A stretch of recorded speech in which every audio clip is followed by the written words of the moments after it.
Kung merong malawak na isip, mas maraming nakukuha. Kung ang isip naman niya ay nakalaan na ito lang ang makuha sa araw na ito, yun din ang nakukuha. Kung medyo sa kanya ay ito ang sukat ng kanyang kaisipan at kaalaman, puno siyang uuwi. At kung meron namang napakalawak din ang karunungan, mapupuno din siya. Kasi ang Diyos, bagay, tugma sa bawat isip. Sa bawat tao. Kaya nga kahit kung minsan pinoproblema natin yung mga special people, special children, yung mga ibang mag-isip tungkol sa atin, meron din silang kalalagyan sa Diyos. Ano ang aking nais tumbukin sa lahat ng ito? Sa pagdaan ng mga panahon, sa pagkakilala natin sa Panginoon, mahaba at maiksi, ang mahalaga, lumalalim ang pagkakilala natin. Na kung nakilala mo ang Biblia bilang isang aralin, noong 5 taon na ang lumipas, dapat nadadagdagan ang ating mga susi na nagagamit sa pagbubukas ng napakarami mga pinto ng diwa na nandito. As much as you're willing, ready, and able to learn, the Bible has a lesson for you.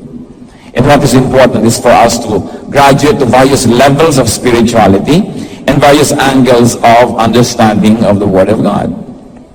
At ngayon, sa anibersaryong ito, nais ko po na imungkahi sa lahat na sariwain natin ang mga alam na natin tungkol sa Diyos, sa Biblia, at pagkatapos magtangka tayong dagdagan. Dagdagan ng anggulo, dagdagan ng mga iba't ibang sapin-sapin ng kahulugan. Because the wisdom of God contained in the Bible can be considered as layers. Layers that have many different levels of meaning and application, at lalong inuunawa, lalong gumaganda.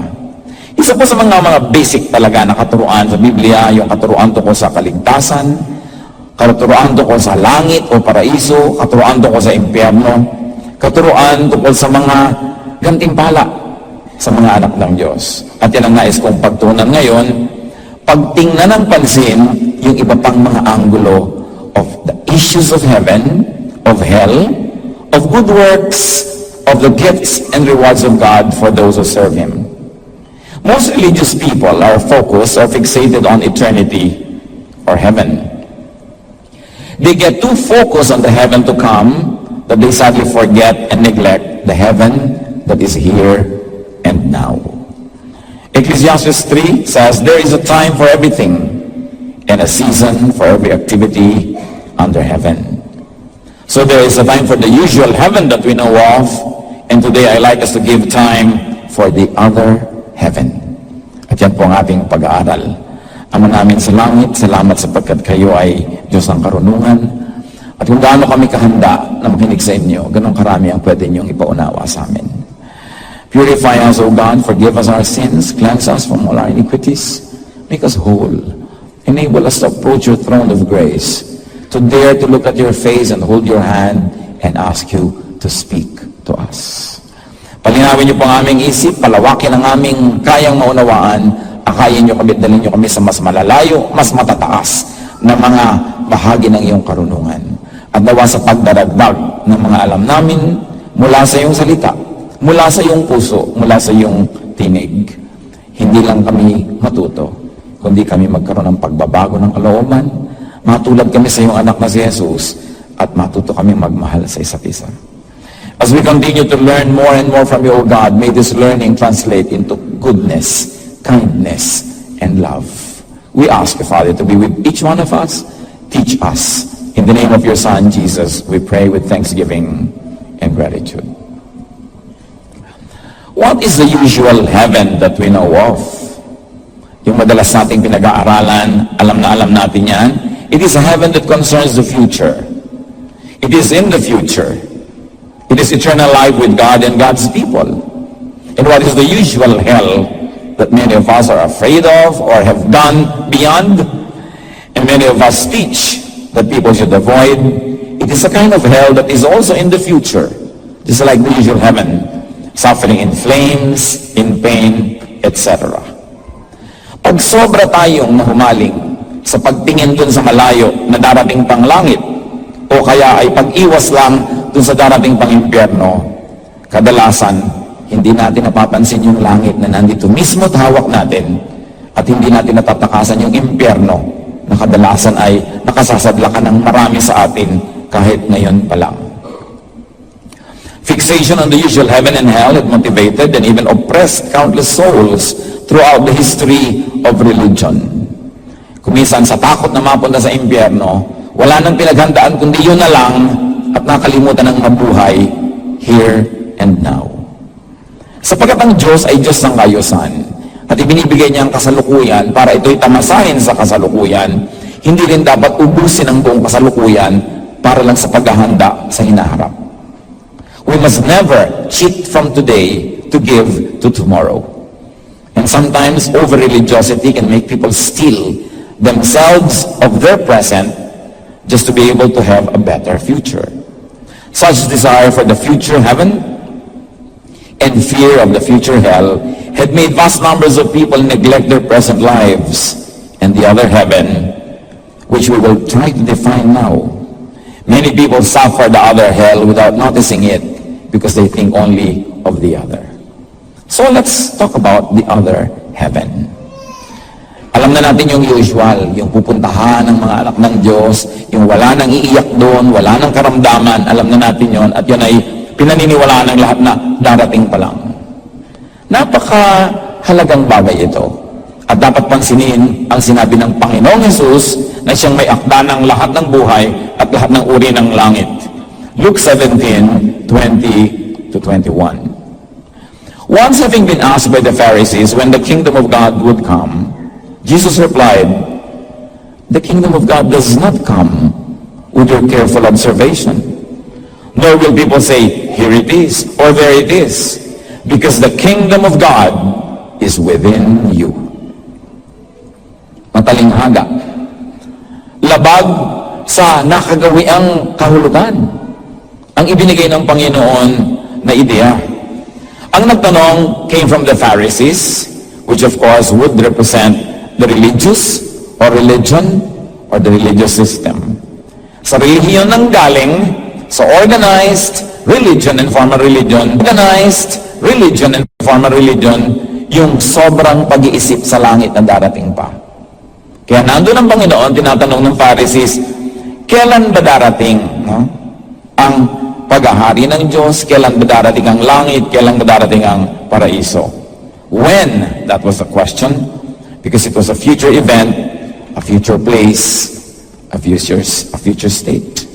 And of course, by saying kingdom of God, they are referring to what we call heaven. And the Lord say, it does not come. It is not an observable outward event or location. Nakakapanibagong marinig. At kung hindi lang namutawi sa labi mismo ng Panginoong Hesus, maaaring huwag mo nang pansinin dahil it's a challenge to most of what many people are thinking of. Sabi ng Panginoon, abang kayo ng abang ng pagdating ng langit. Hindi yan dumarating na parang parada na, o eto na, nagsisimula na, o eto na, gitna na, o eto na, dulo na. Hindi yan dumarating na parang isang pangyayari na mayroong definite beginning, definite arrival, malalaman mong haya na. Hindi rin daw yan lugar. Sabi niya, hindi pwedeng sabihin, here it is, or there it is, because heaven is not an isolated place or location. Mga kapatid, gusto ko lang dagdagan, ha? Ang pinag-uusapan natin is the other heaven. It does not nullify and void the usual heaven that we know of. Meron talon. Yung darating, yung hinihintay natin. Pero ang Panginoon, tinutukoy niya yung isang hindi napapansin.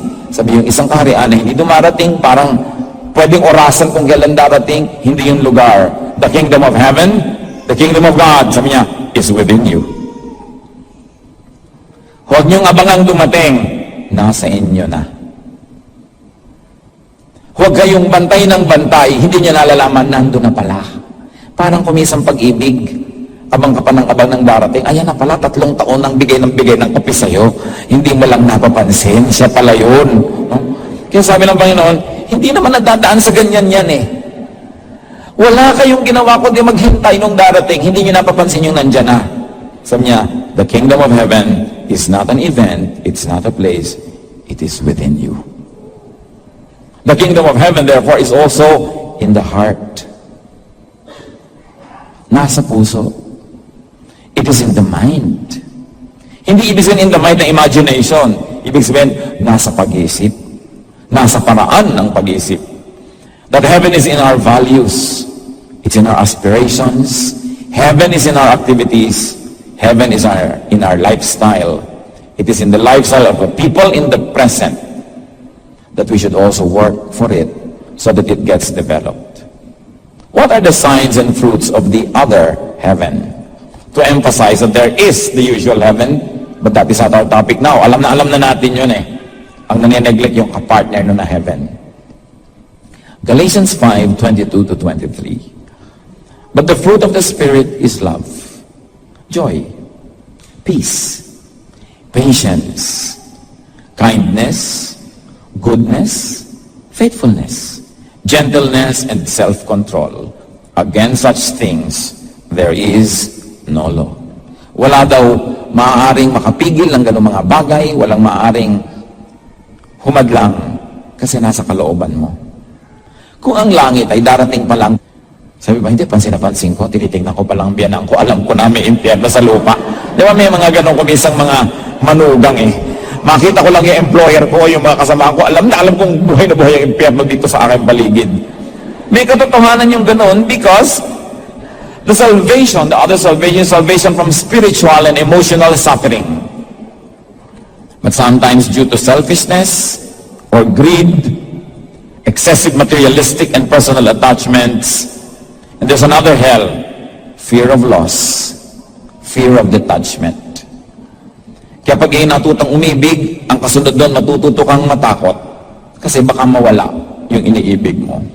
Baka maagaw ng iba, o baka iwan ka o kalimutan ka. Pag natuto kang umibig sa pagkagandang-gandang hikaw, ang kasunod doon, matatakot kang mawala yun. Diba? Kaya hindi umala mo kung saan itatago, pagka nawaglit, para kang nawawala sa sarili. Kasi ang kakambal ng pagmamahal ay pagdurusa na takot mawala yun. So maraming uri ng pagdurusa at maraming uri ng kaligtasan na dapat tayong maranasan. Kasi kung kaligtasan lang na tanggapin mo si Jesus bilang Panginoon at tagapagligtas, that is very beautiful and that is perfect. Pero alam nyo, at hindi nyo maikakaila na marami sa atin, kahit tinanggap nyo na si Jesus, buwan na na kayo, simba kayo ng simba, praise the Lord kayo, pero kumisan ang dami rin mga bagyot, mga mumunting impyerno nasa loob ng puso natin. Kung naiinggit ka, nagsiselos ka, nag-aalala ka, natatakot ka, lahat yan. Kaya dapat din kilalanin yung isa pang uri ng kaligtasan.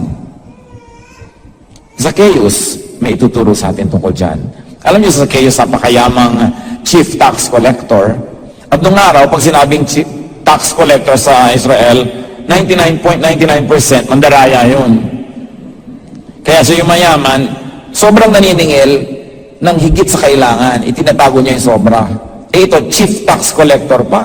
So maraming kayamanang galing sa questionable origin.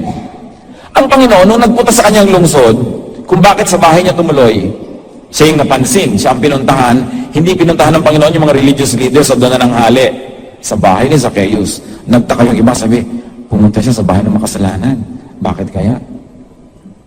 Matapos ang pananghalian na ito, Luke 19:8-10, but Zacchaeus stood up and said to the Lord, "Look, Lord, here and now, I give half of my possessions to the poor.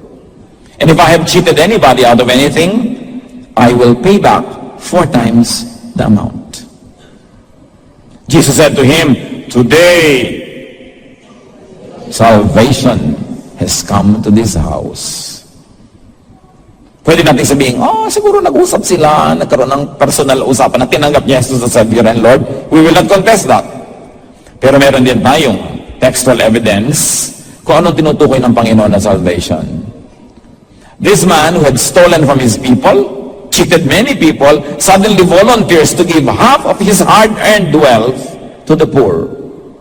At lahat ng dinaya niya, palibas sa tax collectors, may mga books yan, may records yan eh. Ibabalik daw niya lahat times 4. Lahat times 4. May interest.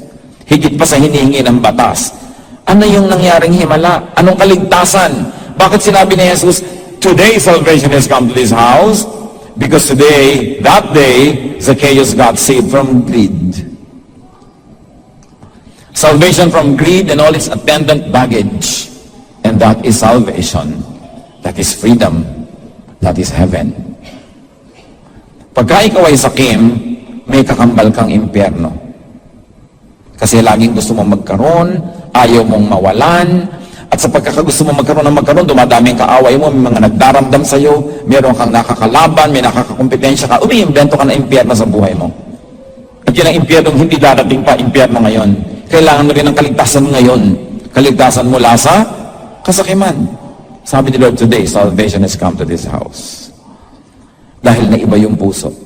Naligtas siya sa isang internal hell. Hindi lang po, mga kapatid, greed yan. Marami pang kakambal yan na dapat tayo maligtas. Jealousy, anger, envy. Kahit ka head ng choir, kahit ka pastor, kahit ka preacher, pag may inggitin ka, may bit-bit kang impyerno lagi sa iyong puso. At hindi lang yon, umiimbento ka na impyerno para sa kinakainggitan mo. Ginagawin mo ng paraan na masira siya, mataas ka, etc., etc. Yun yung the other salvation. Sa pagse-celebrate natin ng mga anniversary, pagtagal sa Panginoon, pag mature, yung mga salvation na yan dapat pinag-iisip na natin. Yung mga langit at mga impyernong dapat iwasan at tanggapin dito sa lupa, ang dapat din nating maunawa. The other heaven, according to Jesus, resides and is in the believer. 1 Corinthians 3:16 to 17. Don't you know that you yourselves are God's temple and that God's Spirit lives in you? If anyone destroys God's temple, God will destroy him. For God's temple is sacred and you are the temple. So kung pinaniniwalaan nating langit ang darating pa, yun ang eternal temple of God, na sinasabi ni David, and I will dwell in the house of the Lord forever. Meron ding nauna ng temple, our hearts. Therefore, this heart is a temple, this heart can be heaven, and this heart can also be hell. Bit-bit, dala ng bawat isa. And when we say build up the temple, it's not only the physical building, it's not only the fellowship of believers, it is the abode, the residence of God in one's heart. The temple being built up is the believer. The temple, the Spirit is in the believer. Nung panahon ng Hapon sa Pilipinas, pagka nagbobomba yung mga Hapon o yung mga Amerikano, may panganib, ang mga tao nagpupunta sa simbahan. Because they believe na yun ang bahay ng Diyos, doon sila safe, doon sila ligtas.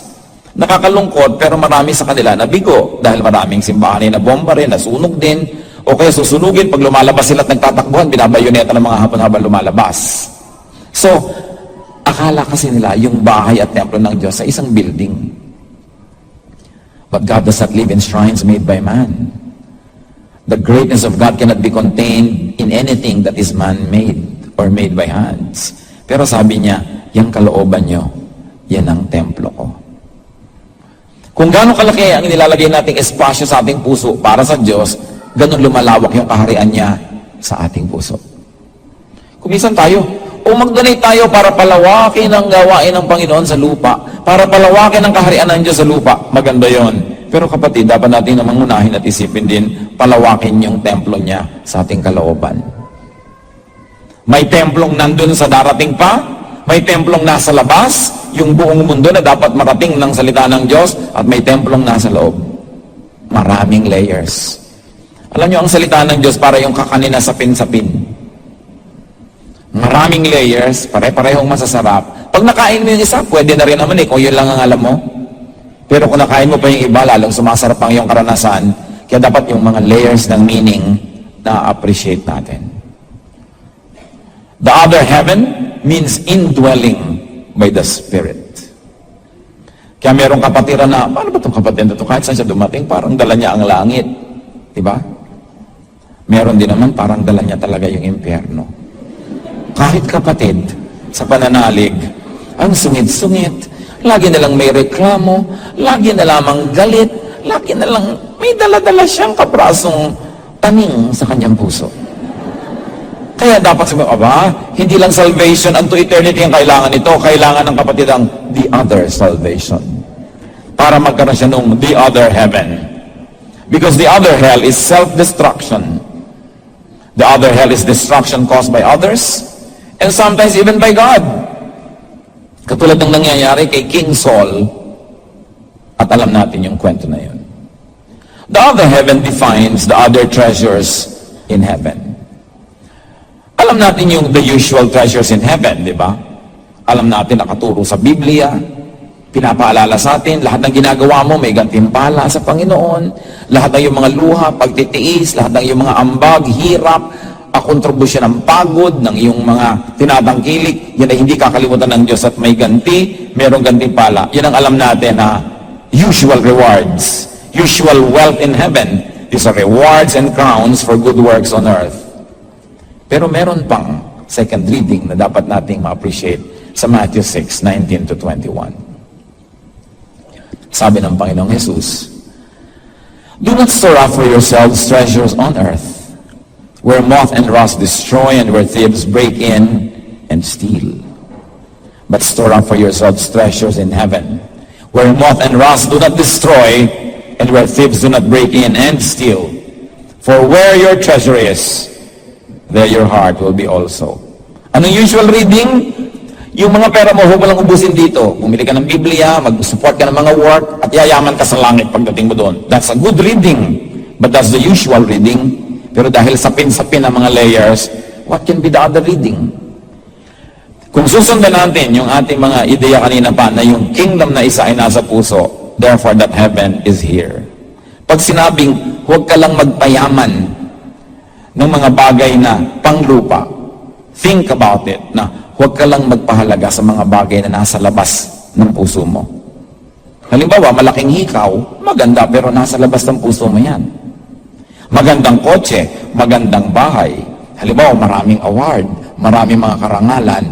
Not bad, ha? Pero nasa labas ng puso mo yan.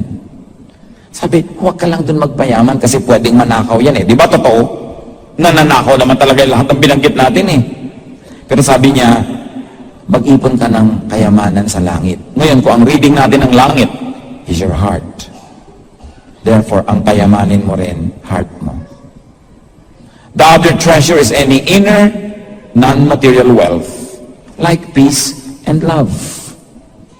Like store treasure in your heart.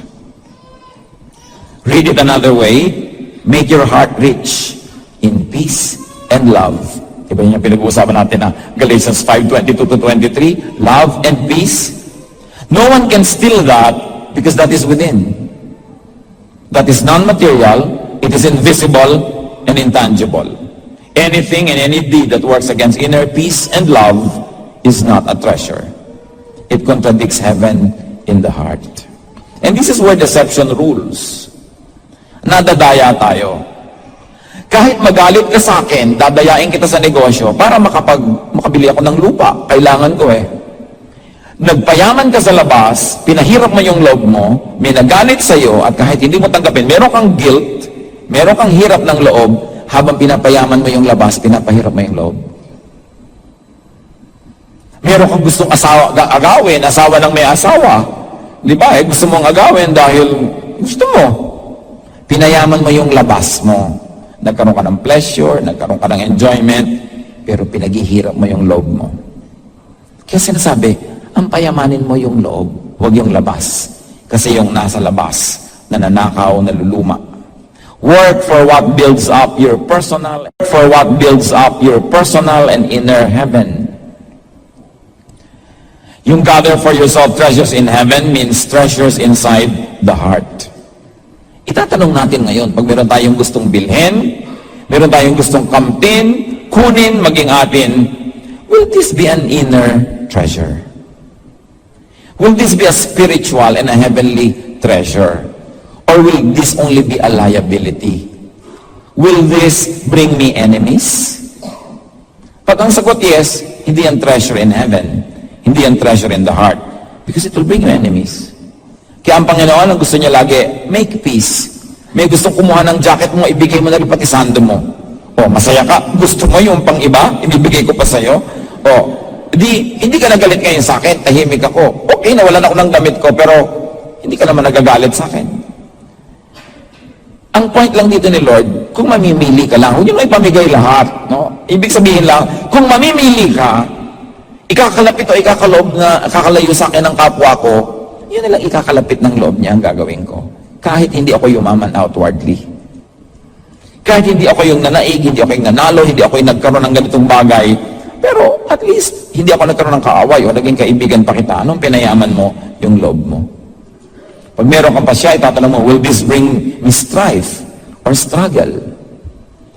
Merong mga pupunta sa akin, Pastor, ano po bang gagawin ko? A o B? Eh yung A, ano bang mapapala mo? Dadami po ang pera ko. Eh yung, ano naman ang disadvantage? Naguguluhan po ako, malilito ako. Eh dito ka na lang sa walang perang, hindi ka lito.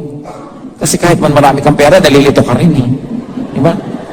Kasi ang tahimik ang loob mo. Yun yung payamanin mo yung other kingdom. Kasi may kingdom ka here, may kingdom ka outside. May heaven ka here, ngayon may nililikha ka. Itatanong mo, will this bring me guilt feelings? Okay, mahal na mahal ko si Guwaping. Pero alam ko namang may asawa siyang iba. Masaya ako pagkasama siya, pero may guilt din naman ako dahil meron din akong konsyensya. So anong gagawin mo? Magdusa ka nila mag-isa.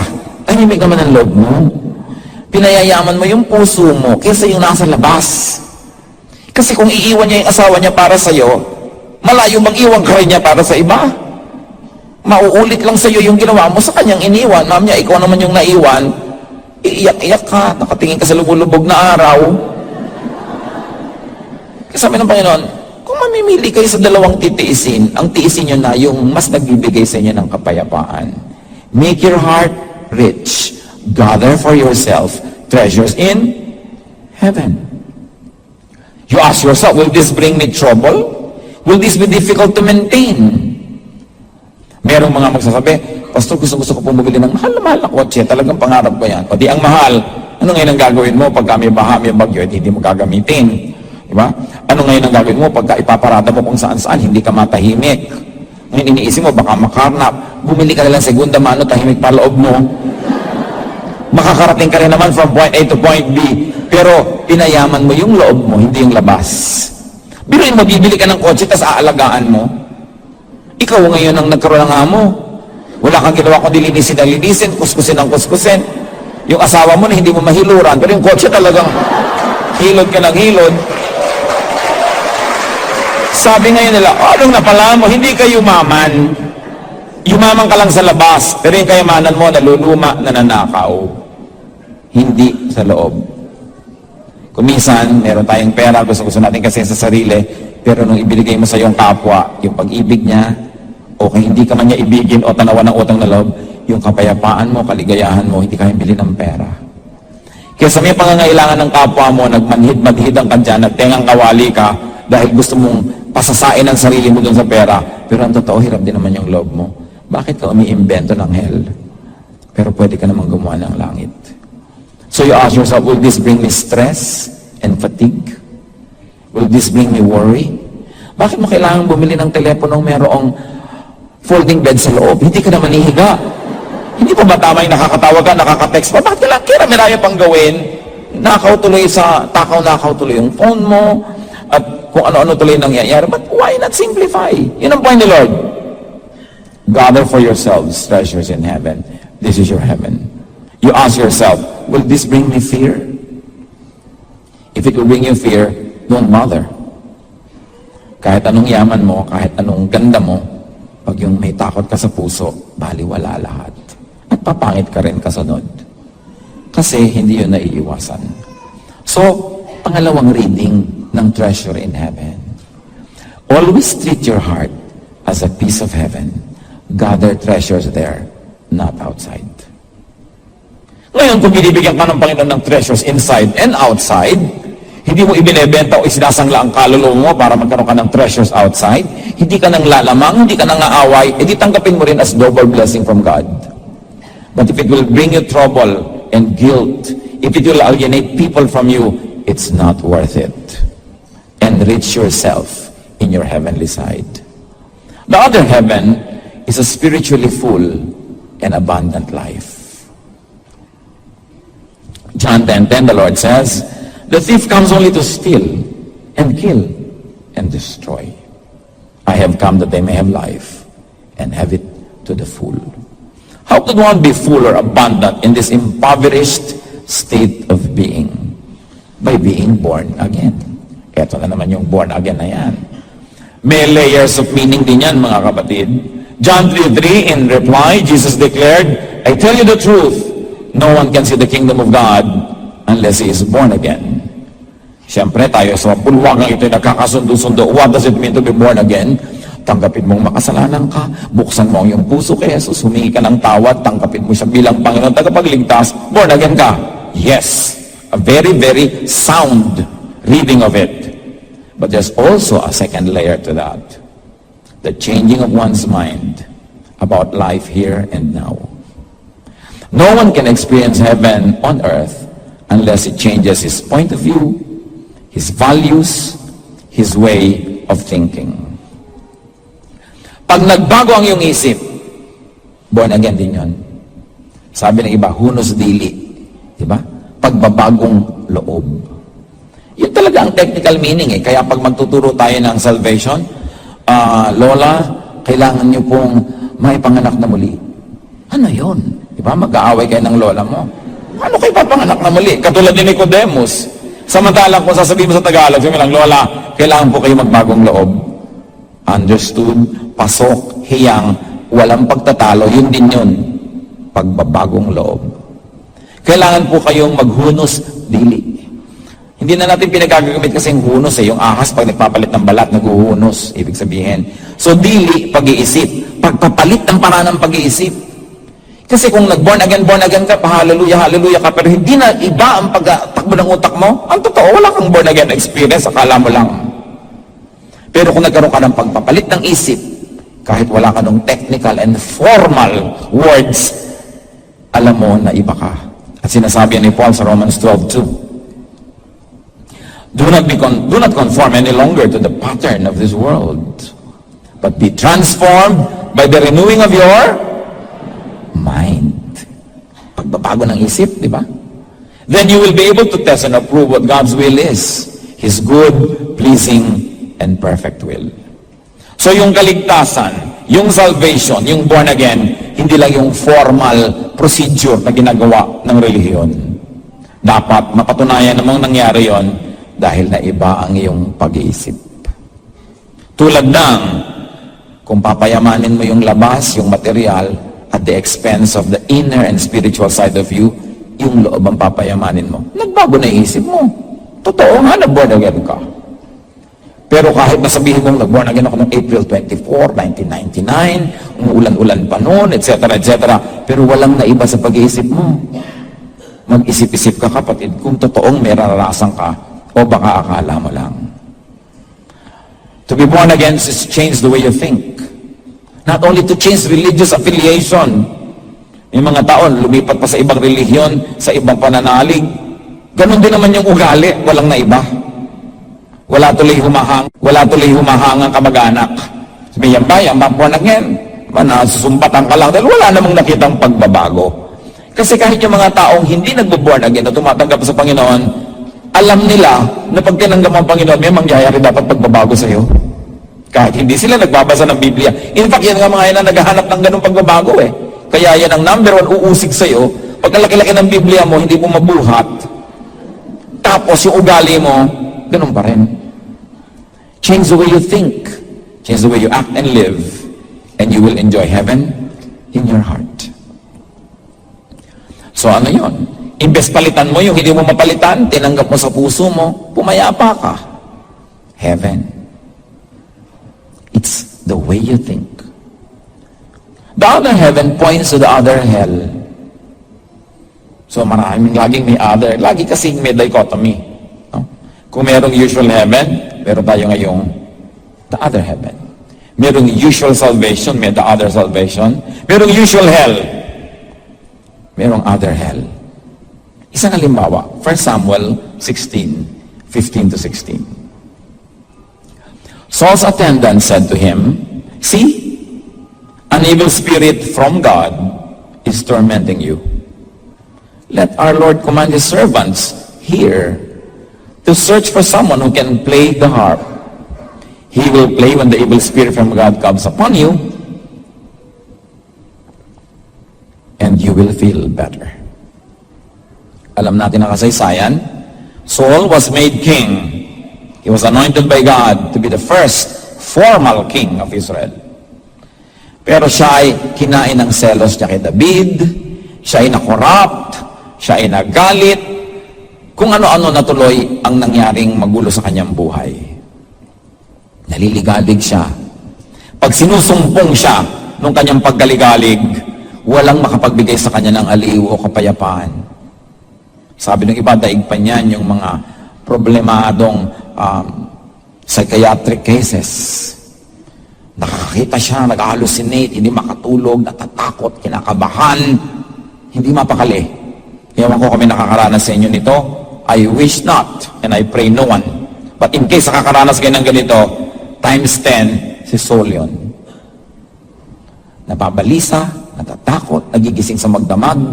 Kumisan kinakatakutan ng pagdating ng gabi dahil parang nag-iisa at wala kang kasama. Pwede bang gisingin mo lahat ng tao para hindi ka mapag-isa? Natatakot ka sa hindi mo maalaman. Natatakot ka sa darating na hinaharap. Hirap na hirap ang loob mo. Kaya napaka-sarap nung maintindihan natin paano iniiwasan. Because there's hell on earth. In Saul's case, it was agitation. And there was a lot of hatred in his heart. At ang payo sa kanya, ng kanyang mga tauhan, payagan niyo po kami maghanap ng manunugtog. At pagka kayo'y sinusumpong, nababalisa, natatakot, patutugtugin natin at nang kayo mapayapa. 1 Samuel 16:23, whenever the Spirit from God came upon Saul, David would play his harp, take his harp and play. Then release blessings and favor creates a vacuum that attracts the opposite force. Matagal na kasing hinayaan ni Saul na malayo siya sa Diyos. Nawala na ng espasyo sa kanya yung pagiging makadiyos. Now, there is no such thing as a vacuum. The moment you take God out of your heart, that instant vacuum will attract the opposite of God, which is evil.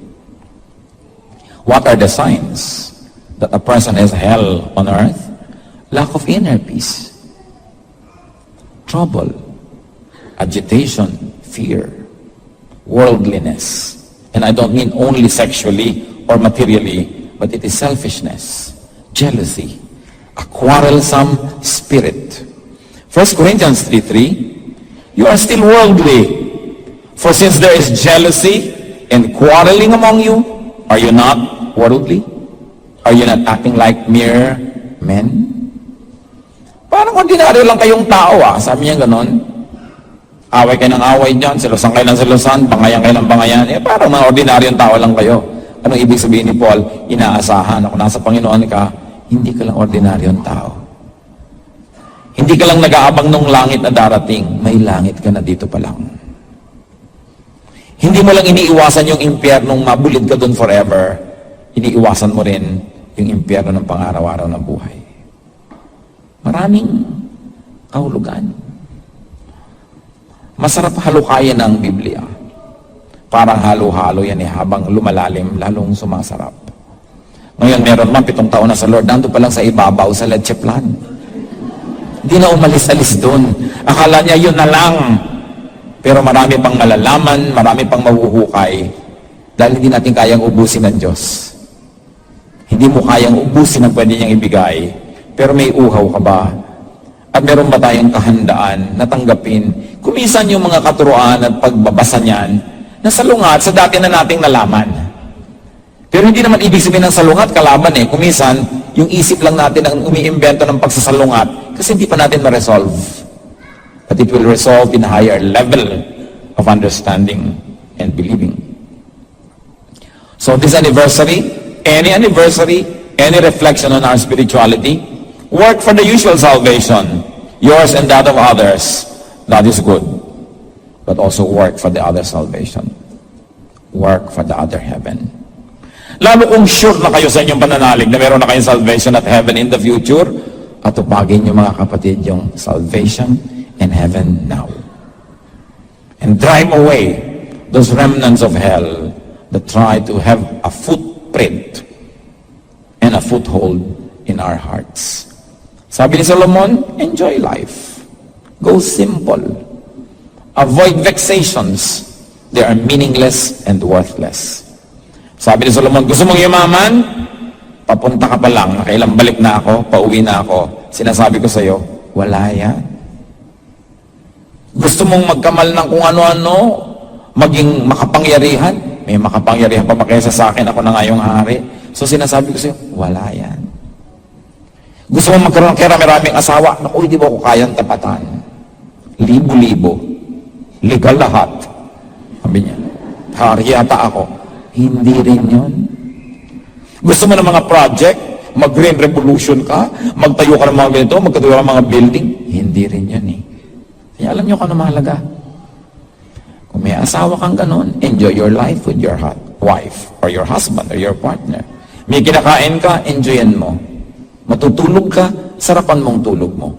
Sabi ganon, yan ang mahalaga sa buhay. Maliliit na bagay. Mumunting mga langit. Mumunting mga ligaya na hindi mo kuminsan natatamasa kasi wala kayo niantay kundi yung big time na ligaya at yung big time na langit. So, may panahon para dyan, pero huwag kayong papayag na lumalampas ang isang araw, isang linggo, isang buwan, isang taon, na wala kang nalalasap na sarap at saya ng buhay kasi kalooban din yan Diyos para sa'yo. At huwag ka rin daw magpapalampas ng anumang sandali na pwede kang gumawa ng mabuti sa iyong kapwa. Sabi niya, Cuentas Claras, pag natapos sa lahat ng tuusan, ginawa mo, hindi mo ginawa, etc., etc., ito lang ang mahalaga pagharap mo sa Diyos. That you obeyed God, that you feared God, and you did good. And you did good. Simplihan ang pananaw, ito lang ang tunay na mahalaga. Sabi niya sa Ecclesiastes 4, 7 and 8, again, I saw something meaningless under the sun. There was a man all alone. He had neither son nor brother. There was no end to his toil. Yet his eyes were not content with his wealth. For whom am I toiling, he asked, and why am I depriving myself of enjoyment? This too is meaningless, a miserable business. Parang kung minsan, dear, kailangan ko mag-abroad para makabayad tayo ng utang. Gaano katagal? 2 years lang. O sige, 2 years. After 2 years na bayaran na ang utang, dear, we need 2 more years para makabili naman tayo ng lote. Yung pala 5. Naging 5. Nung may lote na, anong gagawin mo? Mamamayong ka sa lote? Dear, kailangan na another 5 para magkabahay. O sige, another 5. Pero dahil ang nabili mo, nasa Pililya, dahil doon medyo mura-mura, no? Ang layo-layo. Sa kailangan mo ng kotse, dear, another 3 years para magkaroon tayo ng kotse. So, kung kumukwenta kayo, alam nyo na, tinutakbo ng usapang ito. Mamamatay na sila sa katandaan, di na sila magkakasama uli kasi hindi na matatapos ang gusto nila sa buhay. Sabi ni Solomon, alam nyo, enjoy ninyo ang inyong mga mahal sa buhay, enjoy nyo yung mga kapartner, but this is not to make you needlessly guilty. Alam naman natin ang mga kapabayaan ng ating lipunan at pamahalaan na kailangan tayong mawala sa Pilipinas para magtrabaho at para mabuhay, but you must know kung hanggang saan ang hanggang saan. Kasi pag nakinig tayo ng nakinig, sa walang katapusang bibilhin, di na kayo uuwi. Diba? Kung minsan iuwi ka na lang para ilibing, wala namang nakipaglibing dahil nalimutan ka na ng buong barangay nyo. Diba? So, yung mga anak, para daw sa mga anak, alam nyo, ayoko kayo mag-guilty dahil alam ko na hindi natin gustong nawawala tayo sa pamilya. But you should know when to stop. You should know when to stop. Kasi kung minsan wala nang katapusan. O ngayon, magkakalin sa yung mga bata. O hahaba na naman yung mga kwento. Pagkatapos, ay ikakasal ang anak. O gastos na naman. Wala yung katapusan. Diba? So, masaya at blessed yung iba nakasama yung mga pamilya nila. Diba? Pero kung hindi, binabalansi mo rin. May kayamanang panglabas. May kayamanang pangloob. Na kung minsan kahit na muulan-ulan, lumaluma yung bahay mo, ang merienda mo lang binatog. Pero nakakalo naman ang asawa mo. Di ba langit yun?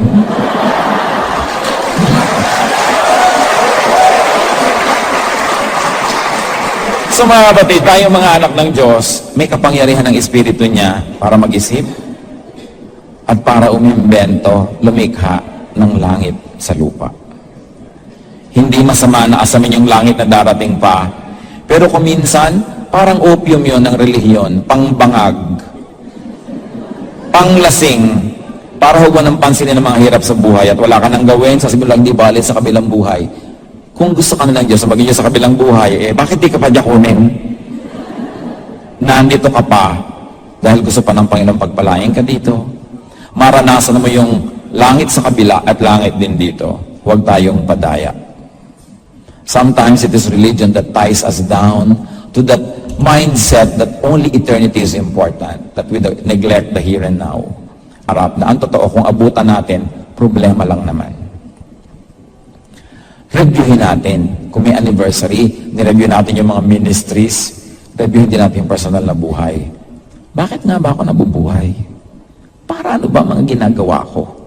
Bakit ba ako nandito? Ano mga dapat mangyari na hindi nangyayari? At ang mga hindi dapat mangyaring, siya namang nangyayari. Pakaisip-isipin. At kung yan mapagbulay-bulayan natin, mga kapatid, sulit ang ating pagse-celebrate, sulit ang lahat ng pagod, sulit ang ating pagparito. Sabi sa 1 Timothy 6:8, but if we have food and clothing, we will be content with that. Of course, it's an exaggeration. Hindi naman pwedeng food and clothing lang. Isang talinghaga, isang metaphor. Dapat, iniisip mo kapatid, ano ba talagang mahalaga sa akin? Yun na lang ko, konsentratan ko. Yung mga hindi tunay na mahalaga, huwag na lang. Diba? Hindi ko na kailangan magpa-door-to-door ng pagkalaki-laking carpet para sa dingding. Dahil wala naman akong dingding. At saka lahat na merong carpet na may mosquito sa dingding, baka may iba ka pang kailangan sa buhay. Diba? Magre-regalo ka sa kasal, puro 100 ng baso. Ang dami-dami ng baso. Wala namang ibang gamit sa buhay. So marami tayong karga sa buhay na hindi kailangan. Ano kaya yon? Meron kaya tayong mga mumunting impyernong dapat palayasin sa buhay natin? Meron kaya tayong mga langit na dapat tinatamasa, pero hindi natin matamasa dahil sa ating ugali, dahil sa ating pagpapahalaga. Tayo yumuko sa Panginoon at magbulay-bulay, sumandali. Ama namin sa langit, lumalapit kami sa inyo, nagpapakumbaba, kinikilalang